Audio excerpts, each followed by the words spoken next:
فاسألوا أهل الذكر إن كنتم لا تعلمون.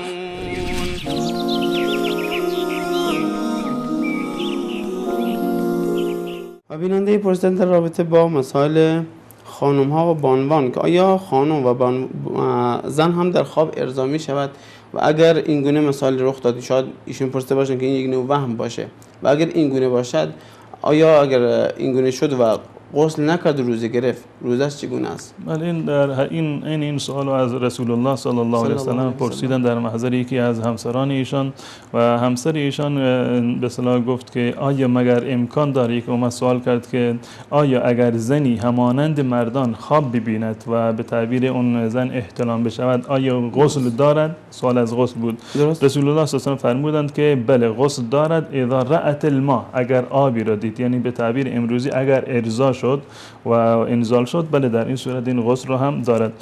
اگر زنی دچار این حالت شد و غسل نکرد روزه اشکالی نداره، روزش کاملا درسته، اما حکم شرعی در این صورت اینه که باید غسل هم بکنه.